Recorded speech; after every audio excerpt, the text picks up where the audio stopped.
Okay ဆိုတော့ဒီနေ့ကတော့ bones and muscles ရဲ့ structures တွေနဲ့အကြောင်းလေးပြပြပေးသွားမှာဖြစ်ပါတယ်ဆိုတော့ပထမဆုံး bones and muscles မှာအရေးက bone ရဲ့ labels ကိုသိရမယ်ပေါ့နော် skull ရှိမယ်နောက်တစ်ခုက clavicle ဆိုတဲ့ဒီရှိကဒီ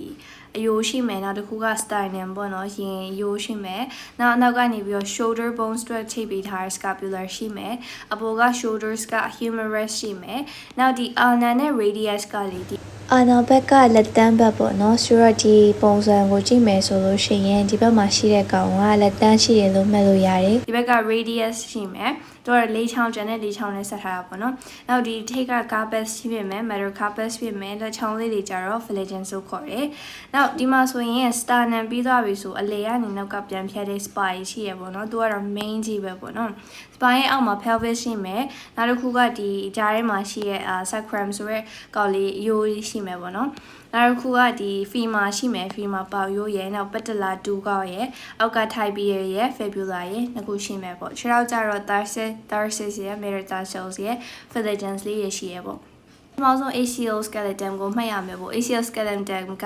အခုဒီ skull ရဲ့နောက်ဒီခု spinal cord ရဲ့အဲ့ရကြားရဲ့လမ်းမြဖြစ်တဲ့ sternum ရဲ့ဒီ rib cage ရဲ့အကုန်ပါသွားမယ်ပေါ့နော်အဲ့လေးခုတိကပါသွားမယ် skull ရဲ့ sternum ရဲ့ rib cage ရဲ့နောက်ဒီအောက်က spine ရဲ့အဲ့လေးခုကို ACL ဆိုခေါ်ပြီးတော့ကျန်တဲ့ကောင်တွေကို appendicular skeleton ဆိုခေါ်ပါတယ်အဲ့တော့သူရဲ့ bone structure ဘယ်လိုလုပ်ထားလဲဆို bone tissues တွေမှာအဓိကဘာပါလဲပေါ့အဲ့မှာဆိုလို့ရှိရင် osteocyte cells ရဲ့ protein fibers ရဲ့ calcium phosphate တွေရဲ့ပေါင်းပြီးတော့ bone tissue ကိုလုပ်ထားတယ်နောက် bone structure မှာအရေးကြီးတာနှစ်ခုရှိတယ်အလယ်က spongy layer လို့ခေါ်တဲ့ပျော့လေးပေါ့နော်သူက make blood cells တွေလုပ်ပေးတယ်သူစီမှာဘာထပ်ပါလဲဆိုတော့ marrow ဆိုတဲ့ bone marrow ပါတယ်အဲ့ဒါကဒီက fats တွေကို store လုပ်ပေးထားတယ်ခါကြိုင်ကြားထဲမှာ bones ကကြီးလေတယ်ကြားထဲက hollow မျိုးအပေါက်လေးထားတာပြီးရပေါ့နော် light weight ဖြစ်သွားအောင်လို့အရင်မလေးအောင်လို့ပေါ့နော်နောက်ထပ်ဒီ bone မှာအဲ့ဒီလိုမျိုးပျော့ကြီးပဲထားရဆိုလို့ရှိရင် bone ကအဲ့လိုကိုမတည့်ရက်ရွံ့ရမှာမဟုတ်ဘူးလေနော်အဲ့တော့သူ့ကိုလည်း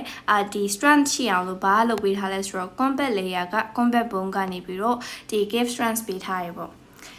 ဆိုတော့ bones ကအဓိကဘယ်စီရနိုင်လဲဆိုရင် calcium နဲ့ vitamin D ရေ magnesium တွေသတ်သုံးခြင်းဖြစ်ရနိုင်ပြီးတော့ muscles တွေကကြတော့ protein တွေ iron တွေ potassium တွေ vitamin C ရေလိုမယ်နောက် skeleton တစ်ခုလုံးကြီးရဲ့ system ရဲ့ function ကဘာလဲဆိုရင် protection လုပ်ပေးနိုင်တယ် inner organs တွေကို protect လုပ်ပေးတယ်နောက်အခု body shape တစ်ခုလုံးကိုပေါ်အောင်လုပ်ပေးတယ် movement တွေရွှေ့ပေးတယ်နောက်တစ်ခုက calcium fat တွေ store လုပ်ပေးထားတယ် blood streams တွေလုပ်ပေးတယ်ပေါ့နော်ထုတ်ပေးရပေါ့ adaptations of bone ကြတော့ light weight ဖြစ်တယ်ဒါမဲ့ strong ဖြစ်တယ်ပေါ့ light weight ဖြစ်တယ်ဆိုတာခုနပြောရဲ spongy layer ကပါတဲ့အတွက်ကြောင့်မို့ light weight ဖြစ်သွားတယ်မလေးတော့ဘူးတည်ရတာမတခတ်ဘူးပေါ့နော်ဒါမဲ့လည်း combat ပါတဲ့ကြောင့်မို့ strong လည်းဖြစ်တယ်ပေါ့ bone marrow inside ရှိတာကခုနလို blood cells တွေထုတ်ပေးတယ်နောက် fats တွေကိုလည်း store လုပ်ပေးထားတယ် combat ကြတော့ harvestium system ဆိုတဲ့ဒီလိုဆက်လေးအများကြီးရှိရပေါ့နော်အဲ့ကနေ bones ကိုတဖြည်းဖြည်းနဲ့build up လုပ်လာတယ်အဲ့ကနေ brittle မဖြစ်အောင်လို့ကောက်ွယ်ပေးထားတယ် growth ကြတော့ living tissue ဖြစ်တဲ့အတွက်ကြောင့်မို့ growth and repair ပြန်လုပ်လို့ရတယ်ပေါ့နော်joints တွေကကြတော့သူက two bones articulate bones နှစ်ခုတွေ့တယ်ကို joints လို့ခေါ်ရယ် joints ရဲ့အဓိက function က prevent dislocation location တွေခုနလိုချော်သွားမှာလွဲသွားမှာမဖြစ်အောင်ရယ်နောက်တစ်ခုနဲ့တစ်ခုမတိုက်နေအောင်ရယ်နောက်တစ်ခု short absorber နဲ့သက်ဆိုင်ပေးထားရတယ်နောက်တစ်ခုသူ့မှာ၃ခု main ရှိရယ်ပေါ့ hinge joints ရယ် gliding joints ရယ် ball and socket joints ရယ်ဆိုပြီးတော့၃ခုရှိတယ် hinge joints က elbow တွေ knee တွေကိုအဓိက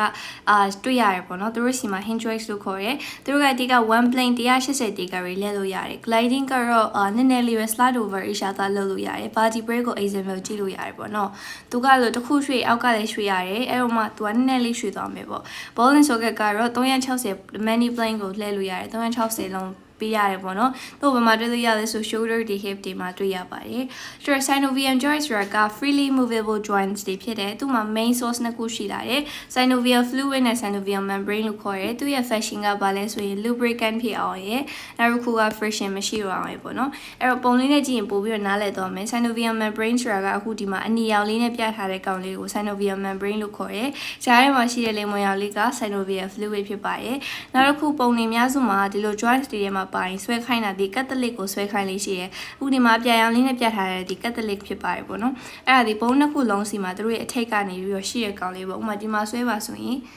ဒီဘုံရဲ့ဒီလိုလေးမှာကက်သလစ်အဲ့လိုလေးဆွဲပေးရမယ်ပေါ့အဲ့ဒါဒီကက်သလစ်ဖြစ်တဲ့နောက်ဒီဘက်မှာ synovial membrane synovial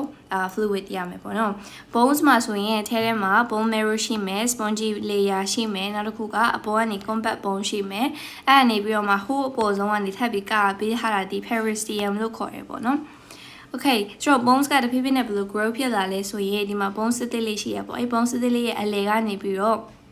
ကက်သလစ်လေးတွေရှိတယ်ပေါ့အခုဒီမှာကက်သလစ်ပေါ့အဲ့ကက်သလစ်လေးတွေကတဖြည်းဖြည်းနဲ့ calcium တွေပါအများကြီးရလာခြင်းအပြင်များလာပြီးတော့အဲ့ရနေတဖြည်းဖြည်းကြာလာလို့ရှင် bones ကသူ့ကိုအဲ့နေရာမှာ replace လုပ်သွားတယ်အဲ့တော့ bone growth ကဒီလိုရှိသွားတယ်ပေါ့နောက်တစ်ခု muscles ပေါ့ muscles ကြောင်းမှာဆိုရင်သူတို့တွေက work antagonistically ဆိုတာဘာပြောရလဲဆိုတော့တစ်ခုကပိုးလို့ရင်တစ်ခုက relax လုပ်တယ်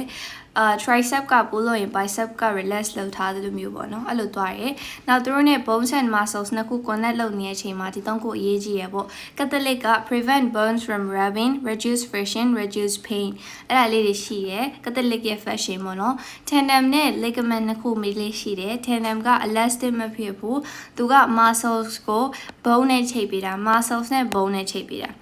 ligament က elastic ဖြစ်တယ် bone နဲ့ bone နဲ့ချိတ်ပေးတာ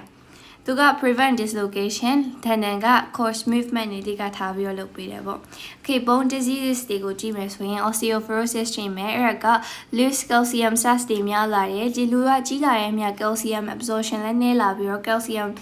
ဒီ cell တွေလည်းခန္ဓာကိုယ်ထဲမှာနည်းလာတယ်နည်းလာခြင်းအပြင် density နည်းသွားမယ် density နည်းတဲ့ခါကျတော့ bone mass ကနည်းသွားရင်လည်း easily break ဖြစ်သွားတယ်ပေါ့နော်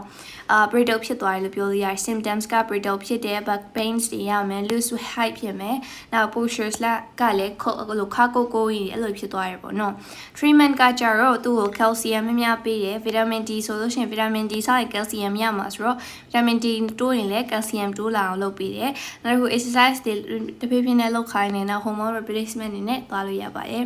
rickets ကတော့ဒီကဒီ calcium မရှိဘူးပေါ့နော်အဲ့တော့ soft weak bones တွေဖြစ်သွားပြီးတော့ swallow joints တွေဖြစ်သွားတယ် treatment အနေနဲ့ vitamin D ရဲ့ calcium နဲ့ phosphate တွေရစားပေးရပါတယ်အဲ့ movement of spine နေနဲ့ movement of spine ဆိုရတဲ့ spine ကြီးမှာဆိုလို့ရှိရင်သူကအရှေ့နဲ့အနောက်ကိုရွှေ့တဲ့အခါမှာ slight to slight movement ဆိုတဲ့အတိုင်းအပေါ်ကနေအောက်ကိုတဖြည်းဖြည်းနဲ့တစ်ခုချင်းစီရွှေ့သွားရတယ်ပေါ့နော်structure and functions of vertebrae မှာဆိုရင် vertebrals တွေက body to support the body ဆိုတော့ဒီ vertebral body တစ်ခုလုံးဒီ body ရဲ့ main တိုင်နေနဲ့ support လုပ်ပေးထားတယ် protect the spinal cord နောက်မှာရှိတဲ့ spinal cord လေးကအရေးကြီးတာပေါ့နော်သူကခန္ဓာကိုယ်တစ်ခုလုံးကိုဒီ motor neurons တွေကောင်အလုံးနဲ့သူကပြန်ပြီးတော့ပေးမှာဆိုတဲ့အတွက်ကြောင့်မို့အရေးကြီးရပေါ့လေနော် support the body weight now allow the movement လုပ်ပေးရ now vertebra မှာလေးမျိုးရှိရ clavicles ရ clavicles က neck မှာရှိရပေါ့နော် thoracic က chest မှာရှိရ lumbar က lower back မှာရှိရ